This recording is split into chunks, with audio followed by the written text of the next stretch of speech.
Veamos este problema ahora del examen parcial del 28 de abril de 2023, donde tenemos un cable coaxial, y este es un cable coaxial de verdad, y describimos abajo pues qué geometría tiene. Pues es un conductor que está formado por un cilindro conductor hueco de radio R1 y de espesor despreciable por el que circula una corriente I. Genial. Después tiene un aislante que separa otro cilindro conductor de radio interior R2 y radio exterior R3. ¿Vale? Aquí asumimos que el de fuera pues tiene cierto espesor. Y este último conductor es atravesado por una corriente I, la misma, pero en sentido contrario a la corriente del conductor interior. Y bien, nos piden calcular el campo magnético entre las regiones y una pregunta adicional es ¿cuánto campo magnético saldría al exterior si el conductor interior del radio R1 fuera macizo? Es decir, tuviera cierto espesor. Bien, pues vamos a ello. Vamos a ver primero toda la cantidad de información que nos están dando. Vamos a ver qué hacemos con todos estos datos. Pues bien, en primer lugar, vamos a obtener los datos y vamos a ver también qué geometría nos están planteando. Tenemos dos conductores, uno en el interior, donde nos dicen, para empezar, pues que es hueco, ¿vale? Y que tiene un radio R1 y una corriente I. Perfecto. Y después tenemos otro conductor, el conductor exterior, que es macizo porque nos dicen que tiene dos radios. Tiene radios R2, R3 y tiene una corriente también I, pero de sentido contrario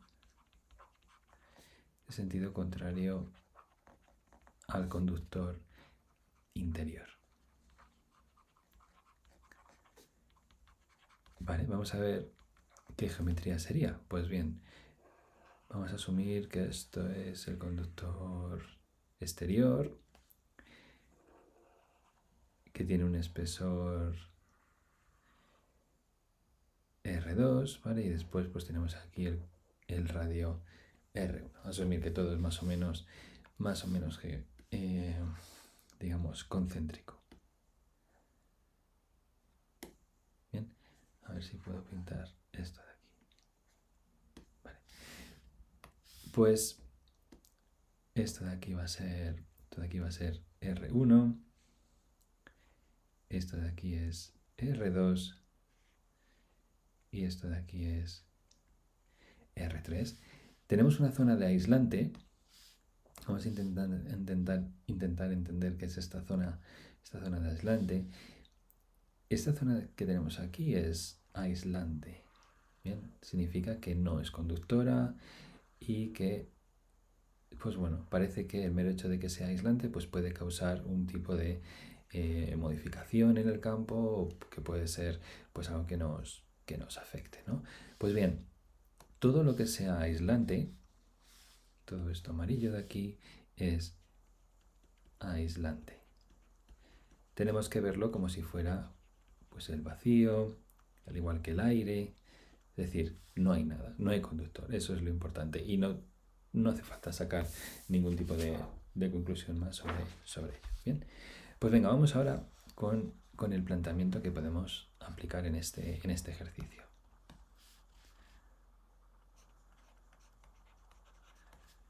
Este planteamiento es general para ambas partes A y B. ¿Vale? Aquí puesto que se trata de conductores rectilíneos infinitos, podemos calcular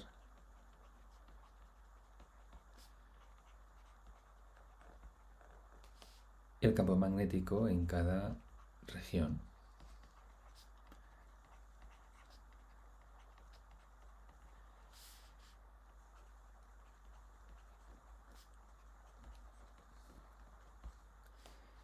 Aplicando la ley de Ampère.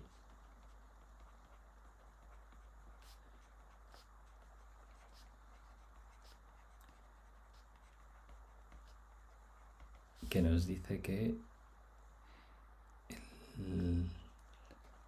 la circulación del campo magnético a lo largo de una curva C es igual a la corriente que atraviesa una superficie encerrada por esa curva C.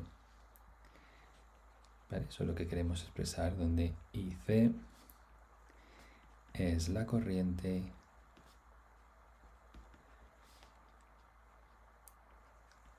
que atraviesa un área cualquiera,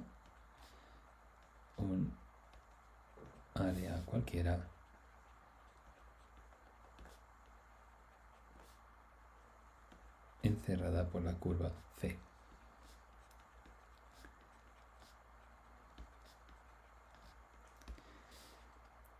Genial.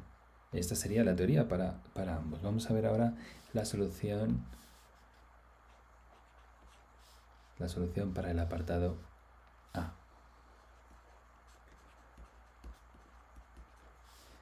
Bien, aquí tenemos varias regiones, ¿no? Tenemos en este caso para R menor que R1.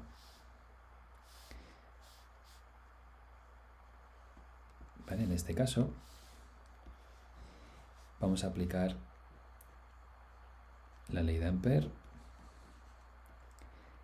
Estamos en un conductor hueco. Mu sub 0 por IC. Pero puesto que es hueco y eso lo sabemos, no hay corriente.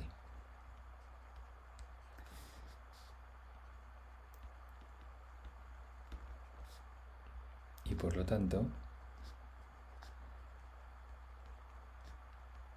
la corriente encerrada es cero. Eso quiere decir que el campo magnético ahí es cero. Y es cero para R menor que 1. Ese es el primer resultado. El primer resultado que podemos decir. El campo magnético tiene 0 teslas para R menor que R1. Vamos a ver la siguiente región, que es para R1 menor que R menor que R2. Esta zona es la zona del aislante. ¿Bien? Voy a poner aquí entre paréntesis.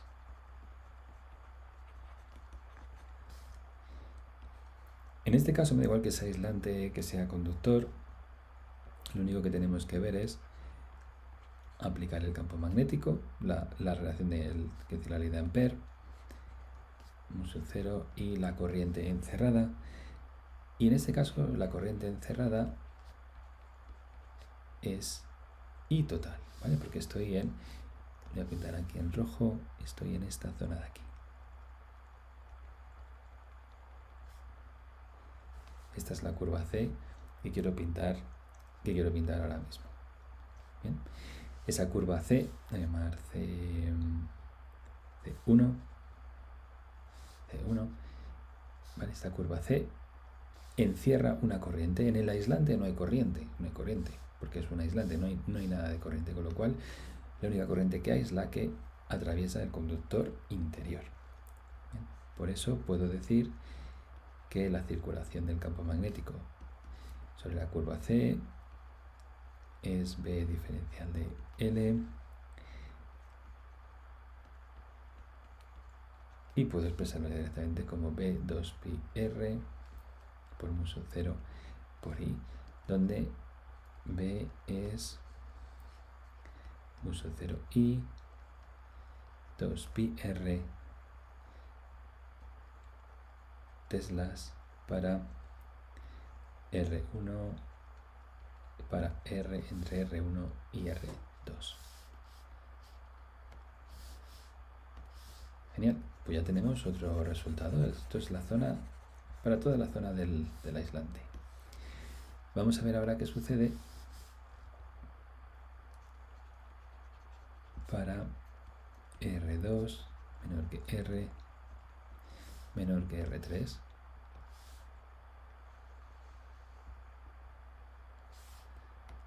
Muy bien, pues aquí, en este caso, sucede algo un poco especial. Vamos a pintar qué sucede aquí. Tenemos, por un lado, la corriente interior, ¿vale? Este lado es R1 y por otro lado, lo voy a pintar un poquito más en grande, tenemos todo el conductor exterior, ¿vale? Dentro de este conductor exterior, que esto es R2 y esto de aquí es R3,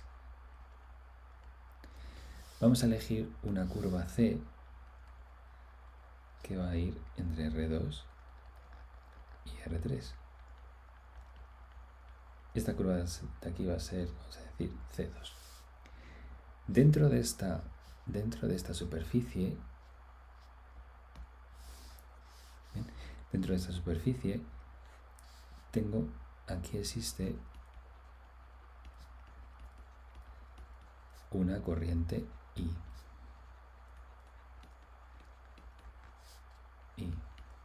que está uniformemente distribuida.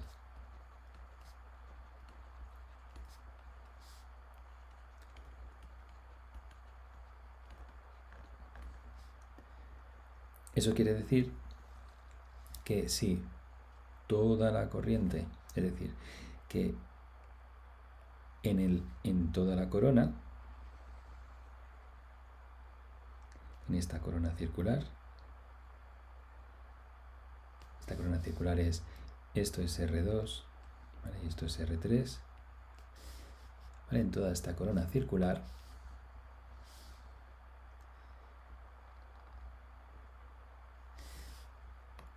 ¿qué tenemos? Pues que esta corriente, la corriente I, atraviesa una superficie que es pi R3 al cuadrado menos R2 al cuadrado, ¿vale? Porque es la superficie amarilla, ¿vale? Esta es la superficie amarilla, con lo cual la corriente I atraviesa todo eso. Si ahora yo lo que quiero calcular no es esa corriente, sino cuánta corriente se atraviesa, cuánta corriente encierra esta curva C, tengo que ver que es pues toda la corriente que haya desde el límite de la curva C2 hasta el centro. Es decir, por un lado tendré, ¿vale? Eso lo voy a representar aquí. Por un lado tendré algo parecido a esto. Tendré un círculo aquí, genial, y un punto, ¿vale? Este círculo de aquí, esto de aquí, esto es I, que es la corriente que circula en el interior, en el conductor interior, ¿vale? Esto es I. Pero lo que pasa por aquí, esta corriente,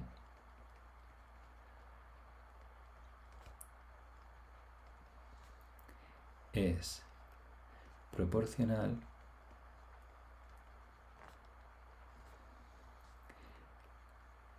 a la corriente que atraviesa el conductor exterior. ¿Por qué? Porque no es en el conductor exterior, tenemos que se atraviesa todo este área, pi r cubo menos r cuadrado. Pero aquí yo no tengo pi r cubo, yo lo que tengo aquí r2 y aquí tengo r, que es el radio de esa curva. Es decir, el área que estoy mirando en ese conductor exterior es r cuadrado menos r2 al cuadrado. Es decir, sí, y aquí hay que hacer una regla de 3, bien, la corriente, es decir, la corriente que sale o que está por esa zona exterior será la corriente total. Esa corriente total es proporcional a r cubo r2 al cuadrado, que es lo que hemos visto antes, y en el fondo yo lo que tengo es una parte proporcional. Es decir, la corriente encerrada por I2 por C2 será, por un lado, la corriente del interior, es decir, esta corriente que hemos visto aquí, ¿vale? Menos, porque tienen sentidos contrarios, menos esta corriente de aquí, ¿bien? Que es menos I,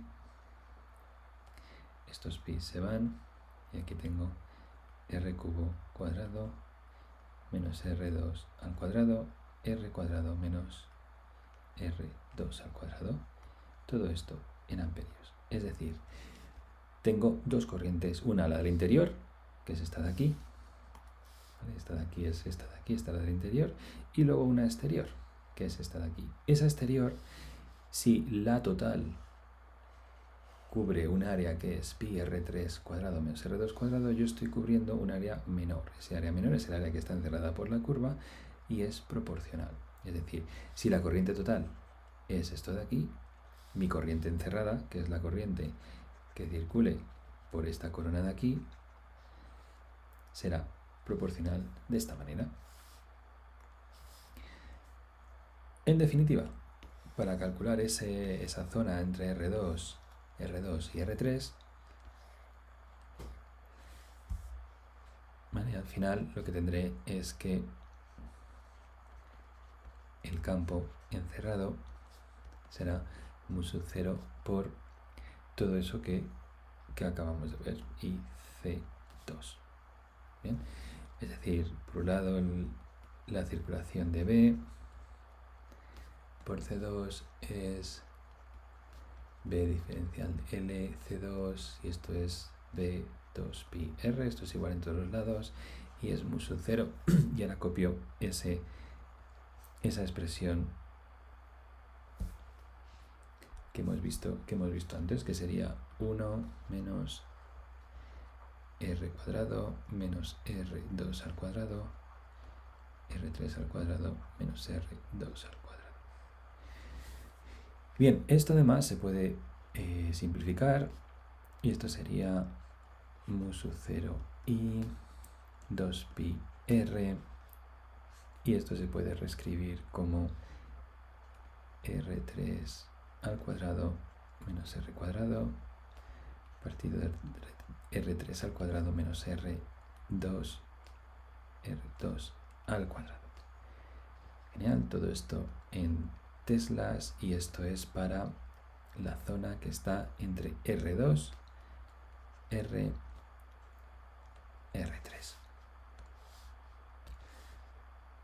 Fantástico, ya tenemos la región dentro de ese conductor exterior. Nos queda solamente una región, que es qué pasa en el exterior para R mayor que R3. Vamos a ver por último qué pasa en esta región.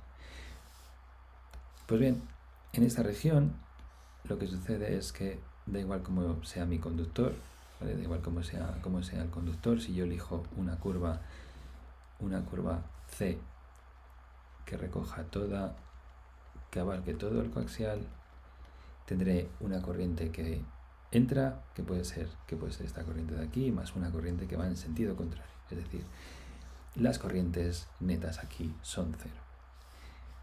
Con lo cual, aplicando la ley de Ampère, tendré de nuevo que, para este caso, será mu sub 0 por la corriente encerrada, y eso es mu sub 0 por I, que es la del interior, menos la corriente del exterior, y esto es 0. Y con esto se concluye que el campo es 0 teslas para R mayor que R3. Es decir, no sale nada de campo magnético al exterior. Bien, con esto ya tendríamos el apartado A, que nos dice pues, cómo es el campo magnético en todas y cada una de las regiones. Sin embargo, en el apartado B nos dicen qué pasaría si la zona R menor que R1 fuera maciza. Pues bien, realmente, ¿qué pasaría en el exterior si la zona R menor que R1 fuera maciza? Es decir, ¿qué pasaría en R mayor que R3? Pues bien, nos tendríamos que ir a todas las regiones que hemos calculado. R menor que R1, ¿vale? Hay que ver dónde está R mayor que R3. Esa región está aquí, ¿vale? Como hemos visto antes,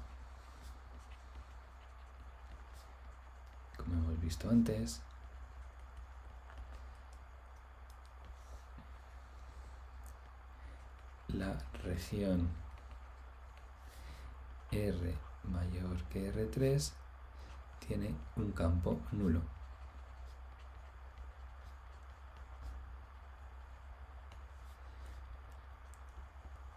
Ese campo no depende de nada, de la región R menor que R1. Es decir, no vemos una dependencia del campo magnético en R mayor que R3 con respecto a lo que haya pasado en R menor que R1. Es decir, lo que pasa en el campo de R hacia afuera, de R mayor que R3, es independiente de lo que yo haga en R menor que R1. Con lo cual, el único cambio que existiría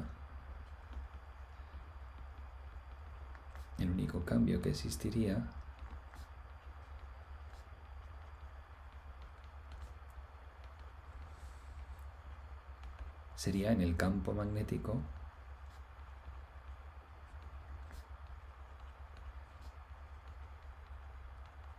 dentro de el conductor interior.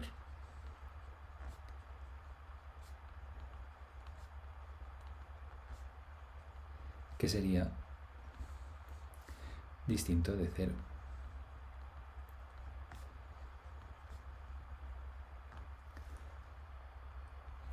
Pero en ningún momento el campo en R mayor que R3 cambiaría, ¿vale? Es decir, si el conductor fuera macizo, si el conductor interior fuera macizo,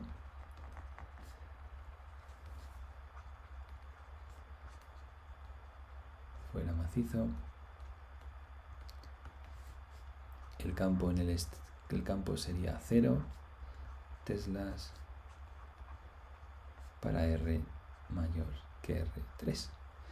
Bien, y esa es la razón por la cual muchos cables coaxiales son huecos y no rellenos, porque es material que te puedes ahorrar. Al final lo que persigues con un cable coaxial es que no haya campo magnético más allá de los límites del cable coaxial, que no se escape energía más allá del cable, y eso lo puedes conseguir con un conductor interior lleno o con un conductor interior hueco, así que puedes ahorrarte el relleno de ese conductor hueco.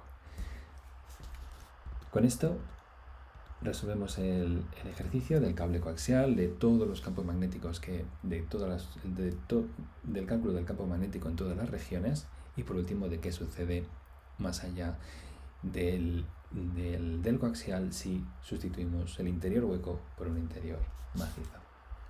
Espero que haya quedado claro, muchas gracias y seguimos.